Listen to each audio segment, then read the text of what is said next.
하나님 말씀 보겠습니다. 로마서 8장 29절 30절 말씀입니다.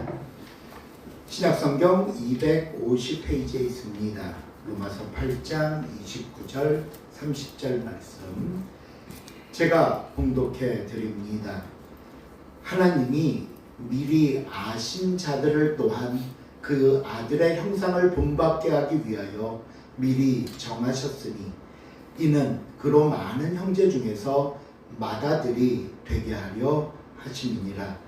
또 미리 정하신 그들을 또한 부르시고 부르신 그들을 또한 의롭다 하시고 의롭다 하신 그들을 또한 영화롭게 하셨느니라. 아멘.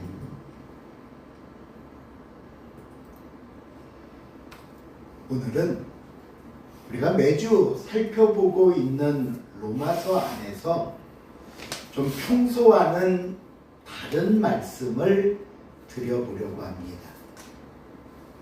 이제 신학 안에서는 조직신학이라고 불리는데요. 이 조직신학 학문 안에 있는 구원의 서정이라는 겁니다. 혹시 구원의 서정이라고 들어보셨습니까? 예. 구원. 이 구원은 기독교에서 절대로 빠지거나 소홀히 대할 수 없는 가장 중요한 내용입니다. 원래 우리 기독교라는 이 자체가 예수 그리스도를 통해서 구원을 얻는다고 믿는 종교이기 때문입니다. 그렇다면 우리의 구원은 과연 어떤 과정을 통해 이루어지고 완성되어지는가? 이것을 9가지 단계로 설명하고 있는 것이 구원의 서정이라는 겁니다. 이 서정이라는 말은요, 보면 순서, 구원의 순서, 구원의 단계, 구원의 과정이라는 뜻을 나타내는 말이기 때문에 우리가 구원을 위해 그 시작부터 마지막까지 한 단계 한 단계씩 밟아간다 생각하면 되는데, 여기서 우리가 오해해서는 안 될 게 있어요. 그게 뭐냐면 그럼 구원을 받기 위해서 이제 9가지 서정이라고 그랬으니까 1단계부터 9가지 단계까지 한 단계 한 단계씩 넘어갈 때 무슨 얼마의 시간이 필요한다든지, 또 2단계에서 3단계로 갈 때는 어떤 노력이 필요하다든지, 그래서 우리가 1단계부터 9가지 단계까지는 얼마의 시간, 어느 정도의 노력, 어느 정도의 수고, 이런 것들이 포함되어져야 한다라는 의미가 아니라는 거예요. 말은 서정이고 순서인데 그것이 꼭 아니라는 거예요. 그래서 학자들은 뭐라고 설명을 했냐면요, 이것은 이 9가지 과정, 단계라는 것은 시간적인 순서라기보다는 논리적인 순서다라고 설명했습니다. 지금 이 말들이 이게 도대체 뭔 소린지 아마 어려우신 분도 있을 겁니다. 좋습니다. 괜찮아요. 일단은 그냥 다 적어놓고 우리가 이제 오늘 다음 시간에 걸쳐서 9가지다 보니까 하루에 다 못하고 2시간에 걸쳐서 구원의 서정을 이 로마서 8장 29절 30절 안에 있는 말씀을 살펴볼 텐데, 우리가 구원의 서정을 시작하면서 먼저 2가지를 생각하시면 됩니다. 첫째, 하나님께서 우리는 구원받았다 하지만 나를 구원하시기 위해 이런 과정들을 통해 이루어 가시는 거구나. 많은 구원이었지만 그 안에는 이런 과정과 단계들이 있는 것이었구나. 각 과정의 의미를 알면 되겠고요.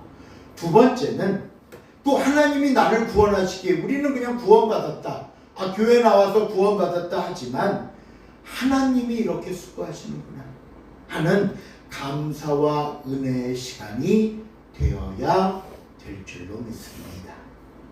자, 본문 29절을 다시 한번 보겠습니다.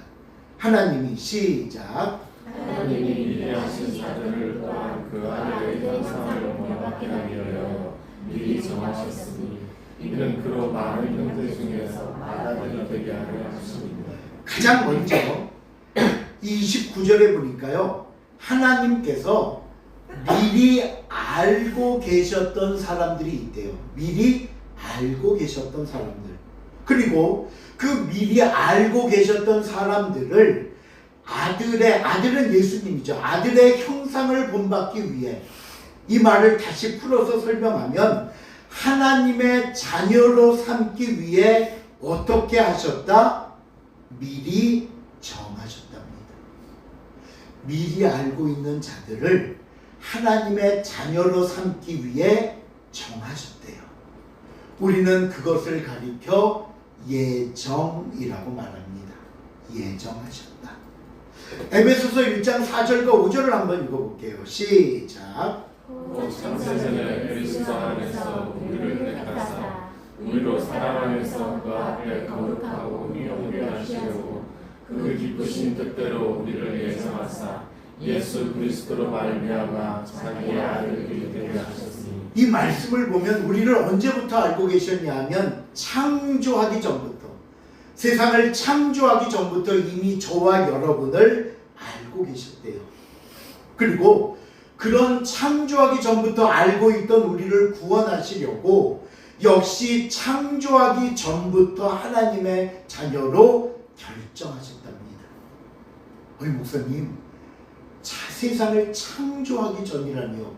아니, 우리가 태어나기 전이라고만 해도 놀라울 텐데 창조하기 전이라는 게 가능합니까? 물론 우리는 믿을 수 없죠. 물론 우리는 놀랍지만 그만큼 이 말씀이 우리에게 주시는 교훈은 뭐냐면요, 저와 여러분을 구원하신 것은 정확한 하나님의 계획 가운데 이루어진 놀라운 사실이라는 것을 보여주는 말씀입니다. 이걸 달리 설명하는 게 이사야 43장 1절입니다. 야고바, 시작. 야고보아, 너를 창조하신 여호와께서 지금 말씀하시느니라. 이스라엘아, 너를 지으신 이가 말씀하시느니라. 너는 두려워하지 말라. 내가 너를 구속하였고 내가 너를 지명하여 부르노니 너는 내 것이라. 하나님은 분명히 우리에게 뭐라고 말씀하셨냐면, 첫째, 내가 너를 지명하여 지목해서 부른 것이야. 여러분, 그냥 어디 넓은 강물에 금을 이렇게 확 뿌려서 던져놓고 아니 걸린 놈은 와, 안 걸린 놈은 할 수 없지, 이런 식의 구원이 아니라는 거예요. 저와 여러분에 대해서 일일이 아시고 한 사람 한 사람 지목해서 부르신 구원입니다. 그러기에 또한 뭐라고요? 지명하여 불렀나니 너는 내 것이라. 너는 내 것이라. 우리를 하나님의 자녀 삼으심은 이렇게 한 사람 한 사람을 향한 은혜로운 구원이라는 사실을 가르쳐주는 말씀입니다. 그렇다면 이렇게 창세전에 예정하신 사람들을 이제 구원의 9가지 서정을 통해 마지막까지 이끄시는데 이제 본격적으로 들어갑니다. 그 구원의 서정 첫 번째는 소명, 부르심입니다. 우리가 흔히 콜링이라고 부릅니다. 오늘 보면 30절에 보시면요, 뭐라고 나오냐면 또 미리 정하신 그들, 창세전에 알고 정하신 그들을 또한 어떻게 하시고 부르시고. 하나님께서는 창세전에 택하신 사람들을 때가 되면 부르십니다. 이때 하나님께서 우리를 부르시는 방법은 뭐냐면요, 복음을 듣게 하심으로 부르시는 겁니다. 복음이에요. 우리가 복음을 듣는 순간 성령께서 내 마음에 역사하셔서 권유를 받고 교회에 출석하게 됩니다. 그러다가 정말로 예수 그리스도를 나의 구주로 믿고 예수를 믿을 마음이 생기게 하는 결실을 이루게 하시는 겁니다. 그렇다면 여러분, 우리가 이 부르심 앞에 두 가지를 생각해 볼 텐데, 그럼 가장 먼저 복음을 전하는 사람이 필요하겠죠. 그렇죠? 복음이라는 방법으로 부르시니까 그 복음을 전해줄 사람이 있어야 될 거 아니에요? 그 일을 누가 해야 될까요? 목사. 그렇지. 이 얘기가 또 왜 안 나와? 나만?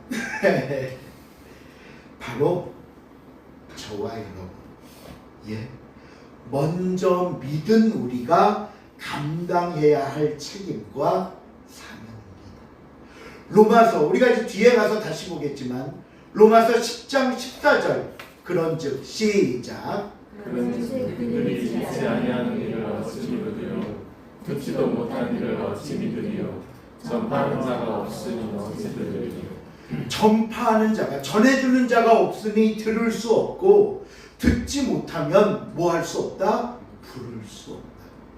여러분, 나를 먼저 구원하셔서 하나님의 자녀 삼으신 이유 중에 가장 중요한 이유 하나, 나를 통해 믿지 않는 가족을 구원하시기 위함입니다. 나를 통해 이웃에게 복음 전하라 하시는 귀한 사명을 허락해 주신 것입니다. 그래서 고린도전서 1장 21절 하반절에 보면요, 하나님께서 이렇게 말씀합니다. 하나님께서 무엇이라는 미련한 것으로, 전도에 미련한 것으로 믿는 자들을 구원하시기를 기뻐하셨다. 전도는 하나님의 부르심에 응답하게 하는 가장 중요한 사명이라는 사실을 잊지 마시길 바랍니다. 두 번째로 우리가 이 부르심 앞에 기억해야 할 것은요, 내가 결정하고 내가 선택해서 이 자리에 나온 것이 아니라는 겁니다. 물론 내가 교회 가자는 권면을 받고, 아 그래 알았어 그럼 이번 주에 나가볼게 하고 내가 결정해서 이 자리에 나온 것 맞습니다. 그런데 우리가 아까 말씀을 시작하면서 앞부분에서 살펴봤던 것처럼 이런 생각과 결정이 어떻게 가능하게 됐다고요? 창세전에 나를 예정하시고 여러 기회와 여건을 통해 결국은 오늘 이 자리까지 부르신 하나님의 은혜요, 그 은혜의 결과라고 말씀하시는 겁니다. 오늘 이 시간 저와 여러분이 나와 있는 이 자리는 하나님의 부르심이 있었기에 가능한 자리입니다. 그 부르심을 통해 저와 여러분을 초대했고 저와 여러분이 이 자리에 나올 수 있도록 허락하신 은혜의 자리이기도 합니다. 그러게 여러분, 이 자리는요, 나를 창세전에 예정하시고 복음을 통해 초대하신 가장 귀하고 복된 자리라는 사실을 잊지 마시길 바랍니다. 구원의 서정 첫 번째는 부르심입니다. 두 번째, 구원의 서정 두 번째는 중생, 거듭남입니다. 우리가 이 거듭난다는 말은요, 교회에 나오지 않는 저 일반 사회에서도 흔히 사용하는 말이기도 합니다. 그들은 보통 어떨 때 거듭난다는 말을 쓰냐 하면 어떤 변화를 이야기하거나 또는 어떤 새 출발이나 뭔가 새롭게 되려는 것을 말하려고 할 때 거듭나야지, 거듭남을 말합니다. 그런데 성경이 말하는 거듭남이란 이런 의미와는 다릅니다. 성경이 말하는 거듭남이란 다시 태어나는 겁니다. 약간의 변화, 뭔가 새롭게 되려는 각오와 결단 정도가 아니라 과거에 나는 정말 완전히 죽고 새 사람으로 태어나는 겁니다. 아니 어떻게 이게 가능합니까? 똑같은 질문을 했던 사람이 있었어요. 누구냐면요, 요한복음을 보시면 예수님을 찾아와 구원을 상담하던 니고데모에게 예수님께서 네가 거듭나지 않으면 하나님 나라에 들어갈 수 없다고 하십니다.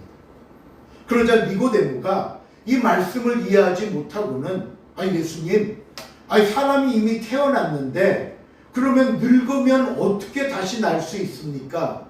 우리가 두 번째 어머니의 모태에 들어갔다가 또 나오는 겁니까? 라고 물어요. 그때 예수님이 이렇게 대답합니다. 요한복음 3장 5절 시작. 예수께서 대답하시되 진실은 진실을 너희에게 이르노니 사람의 물과 성령을 따지 아니하면 하나님의 나라에 들어갈 수 없느니라. 우리는요, 부모님에 의해 한 번의 출생을 경험하고 이 세상에 나온 사람들입니다. 그런데 다시 두 번째 태어난다는 것은 성령에 의해서 하나님의 자녀라는 새로운 신분으로 태어나는 것을 말씀하는 겁니다.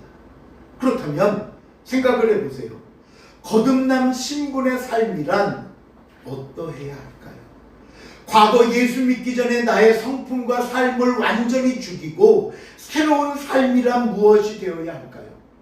그것은요, 인생이 완전히 바뀌어야 합니다. 삶의 가치관이 바뀌어야 하고 삶의 목적과 목표가 바뀌어야 합니다. 이걸 바꾸어 말씀드리면요, 세상에서 하나님으로 돌아서는 겁니다. 사람의 말에 귀 기울이다가 하나님의 말씀에 귀 기울이며 삶의 기준이 바뀌는 겁니다.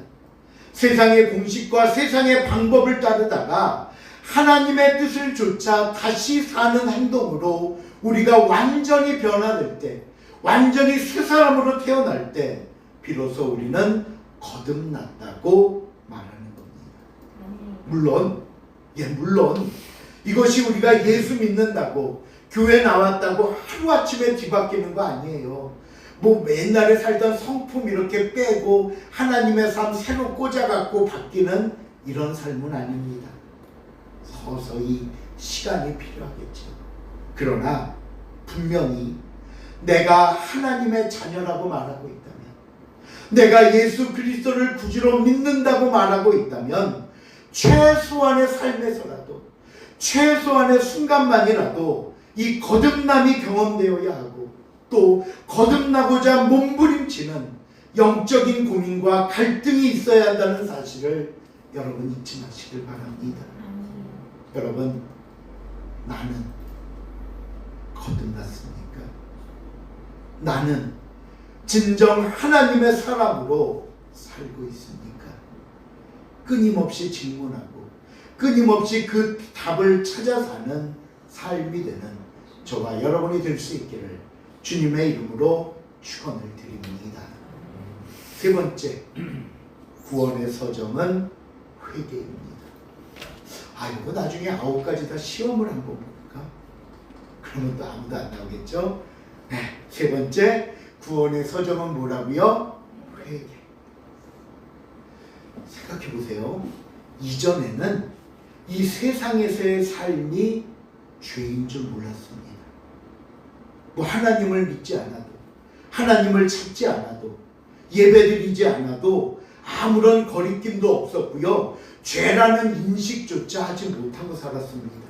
그런데 거듭난 삶을 시작하고 보니 과거 예수 믿기 전 했던 모든 것들이 전부 죄였던 겁니다.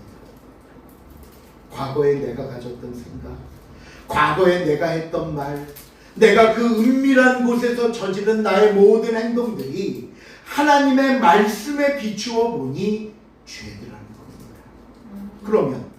그러면 이제 죄라고 느꼈어요. 그동안 내가 죄를 짓고 살았던 죄인이었구나라는 인식이 섰어요. 그럼 뭐가 나와야죠? 그럼 뭘 해야죠? 회개예요. 그래서 회개입니다. 초대교회 성도들이 성령을 받고 은혜를 받자 베드로에게 이런 질문을 합니다.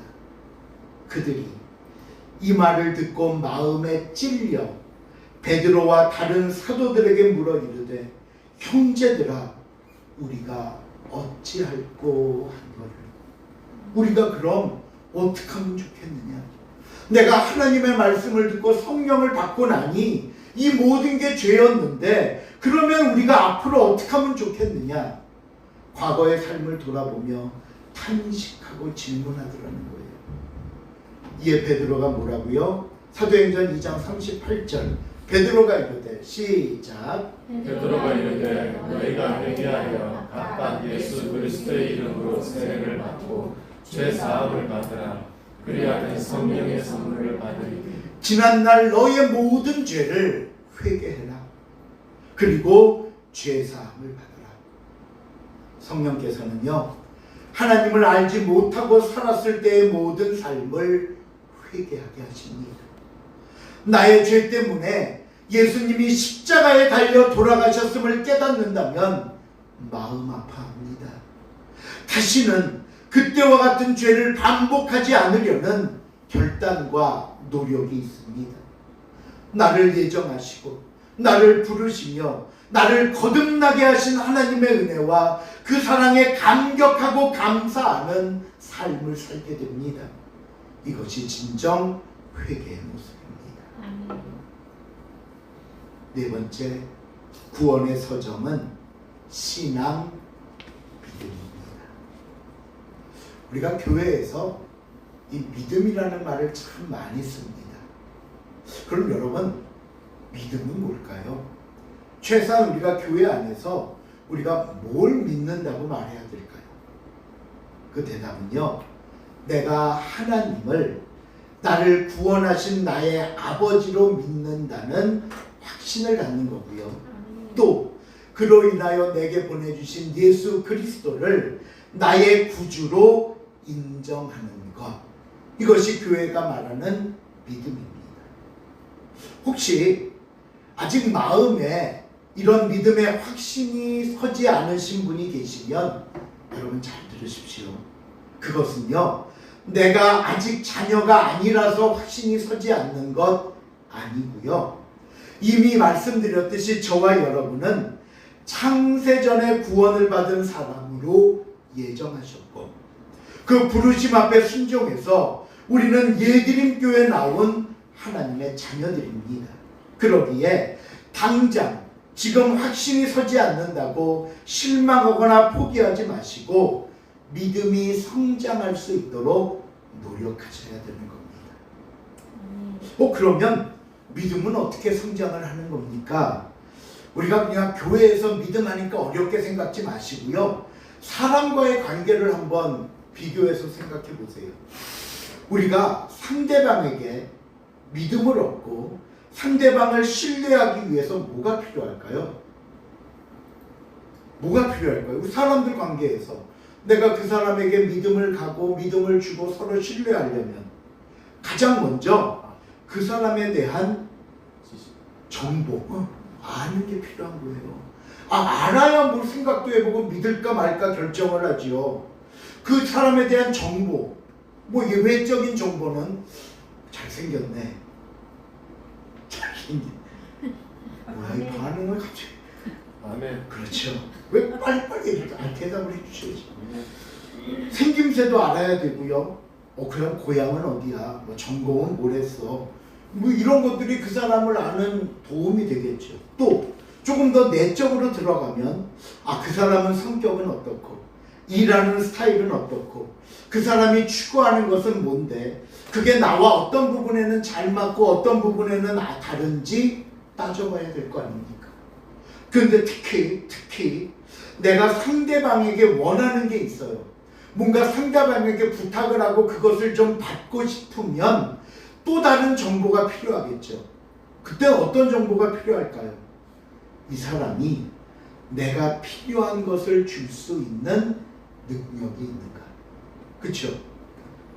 내가 예를 들어서 뭐 아파서 병원에서 의사를 만나야 되는데 저기 뭐 어디 택시 기사 만나갖고 아픈 거 얘기하면 공감은 하고 안 됐다 하지만 해결해 줄 수 있는 능력은 없는 거잖아요.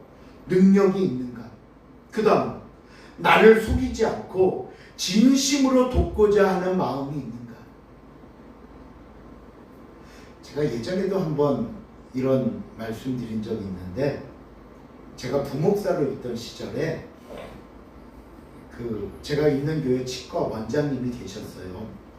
하루는 이제 끝나고 예배 끝나고 밖에서 인사하는데 저를 보더니 오세요, 병원 한번 오세요 그러는 거야. 그래서 뭐야? 그러고 이제 어쨌든 갔어요. 갔더니 갑자기 이제 뭐 진찰을 한번 해드린다고 이제 검사를 이렇게 하더니 진찰 결과가 정말 참담했습니다. 전 그때까지 치과를 한 번도 안 가봤습니다. 진짜 태어나서. 저한테 목사님 사랑니도 뽑아야 되고요, 충치 먹은 것도 뽑을 건 뽑고요, 뭐 치료해서 씌울 건 씌우고요, 그리고 목사님 치주염이 심하니 잇몸 수술도 좀 해야겠고요. 막 진짜 난리가 난 거예요. 그러면서 저한테 목사님 어떻게 하면 좋겠어요? 라고 묻더라고요. 아니 내 치료를 왜 나한테 물어? 그때 제가 뭐라고 대답했냐면요, 집사님이 알아서 해주세요. 그러니까 원장님 알아서 해주세요. 그랬더니 그 자리에서 갑자기 이빨을 4개인가 한꺼번에 그 자리에서 뽑아버리더니 막 난리가 난 거예요. 그런데도 저는요, 편안한 마음으로 정말 누워서 모든 걸 맡길 수 있었습니다. 무엇이 가능한 줄 아세요? 첫째, 그분은 이 치과 부분에 있어서는 전문가다. 아니 나한테 물어보면 내가 뭐 알아요? 맡기는 거죠. 맡겨야지. 충분히 내게 필요한 것과 부족한 부분을 도울 수 있는 분이다. 치과는 치과 의사가 알지 목사가 압니까? 두 번째, 그분은 나를 돕기 위해 최선을 다한다. 제가 만일 그냥 일반 이가 아파서 모르는 병원에 갔다가 그 얘기를 들으면 제가 뭐라고 생각했겠습니까? 야, 이 사람 환자 하나 왔다고 나 눕혀놓고 온갖 돈 떼돈을 긁어가려고 이거 하나 저거 하나 하는구나. 분명히 그렇게 생각했을 거예요. 근데요, 저는 그분이 저를 해롭게 하거나 자기 이익을 위해서 나를 이용할 사람이 아니라는 것을 알기에 편안하게 나를 맡기고 하라는 대로 했습니다. 물론 그분은요, 그 장기간의 어마어마한 치료를 마치고 진료비 한 푼 안 받았어요. 지금도 저랑 연락하면 제일 먼저 저 뭐 묻냐면, 이는 괜찮으세요? 잘 씻고 다니세요? 그분 지금 이제 제주도 내려가 계신데, 예, 제가 왜 이 말씀 드린 줄 아십니까? 이게 믿음이라는 거예요. 그분의 능력을 믿기에 믿고 맡길 수 있습니다. 나를 향한 그분의 마음을 알기에 편안할 수 있습니다. 전적으로 의지하고 순종할 수 있는 겁니다. 그렇다면 여러분, 우리가 아까 사람과의 관계를 이야기하는데 이런 관계가 얘기 몇 번 해봤다고 알 수 있나요? 아니요. 그 사람에 대해 많이 알아봐야 합니다. 대화를 많이 해봐야 되고요. 오랜 시간 같이 지내면서 봐야 신뢰도 생기고 필요한 것을 얻을 수 있다는 확신도 생기잖아요. 하나님을 향한 믿음도 마찬가지입니다. 교회 처음 나온 사람이 당장 대단한 믿음을 갖는다? 이건 불가능한 일입니다.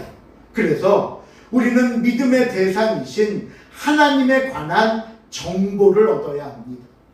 하나님은 어떤 분인지, 하나님이 좋아하는 건 뭐고, 하나님이 싫어하는 삶은 뭔지, 그리고 무엇보다 하나님에게는 어느 정도의 능력이 있어서 내 문제, 내 소원, 내가 필요로 하는 것을 돕거나 해결해 주실 수 있는 분인지, 충분한 그런 능력이 있는지, 그리고 무엇보다 나를 어떻게 생각하는지, 나를 사랑하시는지 그렇지 않는지, 하나님에 대해 알아야 믿든지 말든지 할 거 아니에요. 그러면 하나님에 관한 이런 정보를 우리가 어디서 얻을까요? 어디? 성경. 안 보여요, 집사님. 성경. 그렇지. 얘기를 해야지. 예, 하나님의 말씀인 성경입니다. 로마서 10장 17절입니다. 시작. 그러므로 믿음은 들음에서 나며 들음은 그리스도의 말씀으로 말미암느니라. 믿음은 들어야 하고 무엇을 들어야 하느냐? 말씀을 들어야 하느니라. 부지런히 하나님의 말씀을 들으십시오. 예배 시간에 이렇게 설교를 통해 성경을 설명해 주는 것도 말씀을 듣는 거고요. 여러분이 성경 공부에 참여하는 것, 또는 주변 성도들이 모여서 그들이 경험한 하나님에 대한 간증, 하나님에 대한 이야기들을 나누는 것도 말씀을 듣는 거에 해당합니다. 여러분, 들어야 알 수 있고 들어야 신뢰가 쌓입니다. 또 부지런히 하나님의 말씀을 읽으십시오. 성경은 우리에게 주신 하나님의 약속입니다. 우리가 하나님의 자녀로서 세상을 어떻게 살아야 하는가에 대한 가르침이 들어있고요. 또 우리에게 복 주시기를 원하시는 하나님이 이렇게만 해, 내가 복 줄게, 이러면 내가 화낼 거야, 이러면 복 받는 거 아니야, 이게 복 받는 거야, 복을 받기 위해 제시하신 조건이 담겨 있습니다. 그래서 여러분, 우리는 성경을 통해 하나님을 알게 될 때 하나님에 관한 믿음이 생깁니다. 하나님을 신뢰할 수 있는 확신이 생깁니다. 이것이 믿음입니다. 말씀을 냈습니다. 오늘은 구원의 서정 첫 번째 시간으로 네 가지 과정을 우리가 살펴보았습니다. 창세전에 우리를 예정하신 하나님께서 첫 번째 우리를 부르셨습니다. 그 부르심에 의해 두 번째 거듭난 새로운 생명을 갖게 하셨고, 이 거듭남은 지난 삶에 대한 뉘우침과 세 번째 회개를 낳았으며 그 후 하나님의 말씀을 통해 우리에게 믿음을 주고 계시는 겁니다. 여러분, 오늘 저와 여러분이 나를 구원하심에 대한 하나님의 계획과 이 하나님의 일하심 앞에 순종할 수 있기를 바랍니다. 또 나를 자녀 삼으신 그 은혜와 축복을 깨달아 복되고 귀한 삶을 사는 저와 여러분이 될 수 있기를 주님의 이름으로 축원을 드립니다. 아멘. 기도하시겠습니다. 하나님 감사합니다. 우리를 구원하심이 어느 날 갑작스러운 마음의 결정이 아니라 창세전에 예정하신 우리를 부르시며 또 그 부르심에 합당하도록 우리를 이끄시고 인도하여 주신 은혜 감사를 드립니다. 하나님, 내가 이렇게 구원받은 자녀임을 알게 하시고 그러게 오늘 이 시간 이 자리가 그리고 나의 구원이 얼마나 소중하고 값된 것인가를 잊지 않게 하사 날마다 그 영광 가운데 그 순종 가운데 그리고 그 믿음 속에 살 수 있도록 도와주시옵소서. 감사드리며 예수님의 이름으로 기도하옵나이다.